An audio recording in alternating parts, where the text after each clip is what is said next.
So good morning mga Diyas. So dadalhin natin yung XR125 doon sa shop. So umulan kasi kaya na delay tayo. So dalhin natin doon. So tanggalin ko lang yung mga cover at doon na natin ibaba sa shop kasi doon yung aking mga tools.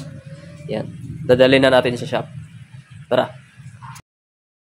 So yan, nandito na tayo ngayon sa shop mga Diyas. So baba na natin yung kanyang makina. Yan. So minto na yung ulan. Sana hinto na siya para hindi sagabal sa trabaho natin. So baba ko lang ito, siguro hindi ko lang mapakita.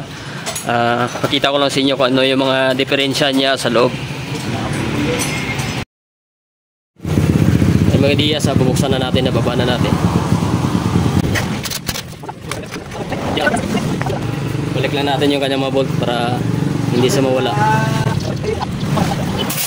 Tanggalin natin yung kanyang crankcase cover.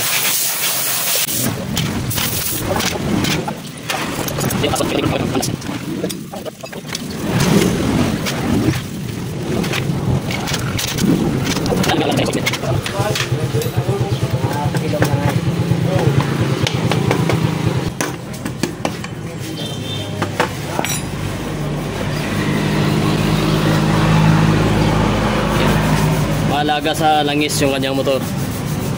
Ayan. Okay.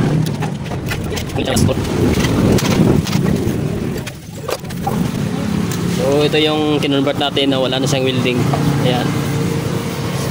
So may mga video rin tayo na hindi natin kinuha yung sa kanyang clutch shoe.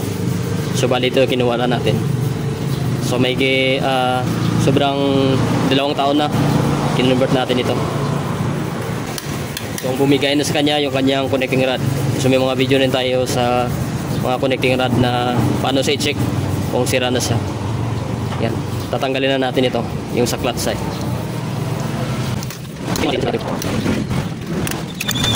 Tanggalin natin gamit yung castle na.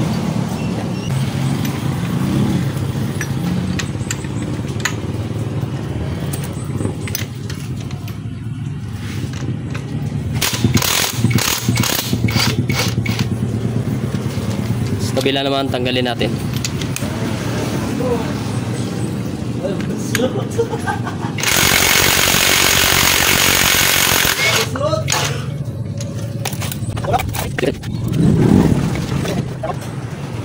Ito yung convert natin dati. Ayan. Ito yung washer sa tipos ng Skygo. Sa abot ng ilalim kinuha natin. Ayan. Washer lang siya. Gusto niyo yung tingnan ng video nito, lagay ko lang yan sa in-screen video. May video tayo nito paano natin ito kinonvert. So madali lang ito. So depende naman sa inyo kung pwede nyo i-welding. So depende sa inyong diskarte. Clutch spill. So may washer pa yan dito. Yung washer. So bali yung kanyang lining, papalitan lang natin. So goods pa yung kanyang clutch body. Clutch body or clutch housing na tinatawag. So yung sa mga kumakalampag, ang papalitan nyo dyan yung kanyang clutch damper kapag maalog na siya. Ayan. So ito pa goods pa ito.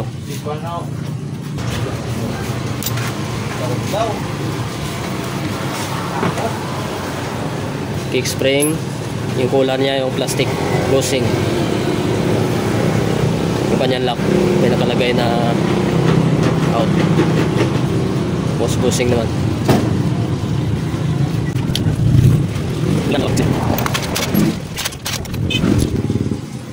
Meron niyang dowel. Yan. Huwag natin kalimutan ito. 2 dowel. Yan.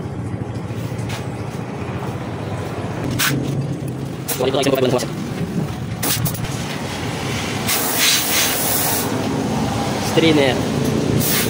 Yun ang sasala ng dumi. Tanggalan na natin ito yung sa oil pump gear niya, yung drive gear. Ito yung importante, dapat hindi natin mawala.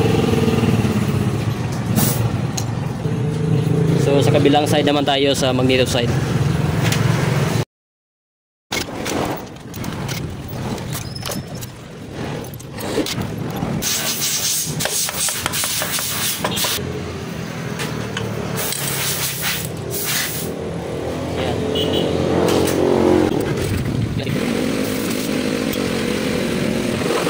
So gamit tayo ng puller.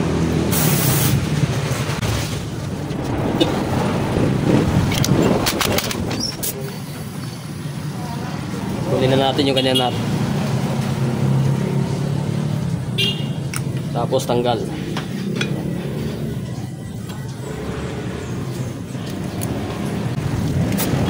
Tanggalin natin yung kanyang roller guide.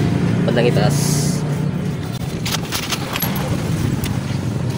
Ito sila Floyd.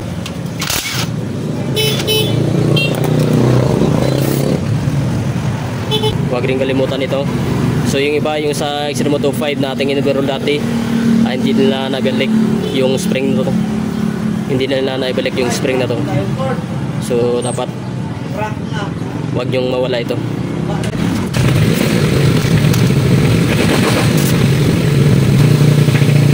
Dito huwag rin kalimutan yung sa kanyang gear indicator. So buksan na natin yung kanyang center case. So tanggalin na natin yung kanyang mga bolt dito.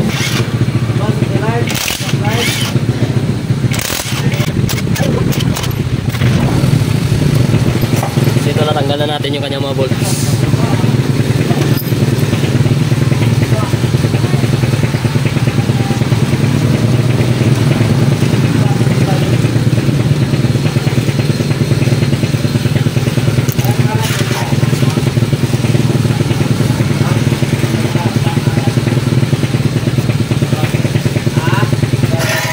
Mamaya, mayroon pa tayong STX 125 na biyakin natin yung makina, overall natin. So bangan nyo mamaya.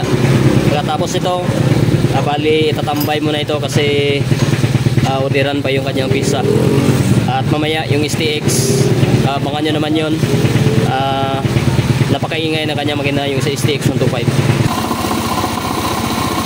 Yan, napakaingay. So i-overall din natin. So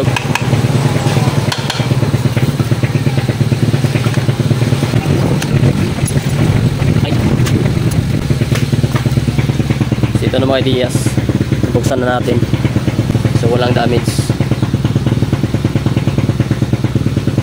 Connecting rod lang ang sira nito. So ito na mga ideas, parinig ko sa inyo yung ingay nya. Ito yung tunog.